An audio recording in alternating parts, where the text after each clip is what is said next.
কোরবানির বর্জ্য ব্যবস্থাপনা দেখতে ঢাকার রাস্তায় 4 ঘন্টা সময় কাটালেন প্রধানমন্ত্রী। 2 কর্মকর্তাকে প্রত্যাহার।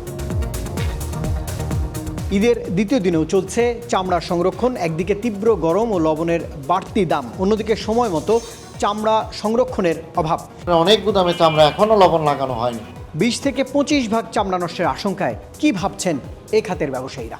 দেরি করে আসার জন্য 25% চামড়া নষ্ট হয়ে যাওয়ার সম্ভাবনা আছে। হামের উপসর্গে আজ সারা দেশে 10 শিশুর প্রাণহানি। একদিকে ঈদের আনন্দ, অন্যদিকে সন্তানকে বাঁচাতে হাসপাতালে ছুটছেন অভিভাবকরা। চিকিৎসার এই চরম সংকটে সাধারণ মানুষের আর ভরসা কোথায়? আপনার হামের সিমটম সবগুলাই আছে আপনার হিসেবে, ইমিডিয়েটলি আপনি ভর্তি করেন কোথাও, এখানে অপশন নাই। বাচ্চাদের ইমার্জেন্সি হলে তাকে ফ্লোরে রাখা তারপরে ট্রিটমেন্ট দেওয়া উচিত।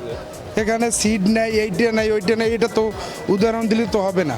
মিরপুরের জাতীয় চিড়িয়াখানায় ডোনাল্ড ট্রাম্প ঈদ আনন্দে এ কেমন চমক? এটা আমাদের নিজস্ব ডোনাল্ড ট্রাম্প। সবাই দেখতে আসে আর ছবি তোলে। ডোনাল্ড ট্রাম্প নামের এই মহিষটিকে দেখতে সকাল থেকে বিকেল পর্যন্ত উপচে পড়া ভিড়। ভবিষ্যতে দেখা যাবে যে এত ভিড়, এত দেখারই সুযোগ পাওয়া যাবে না, এত ফরেনার প্রোটোকল নিয়ে আসবে।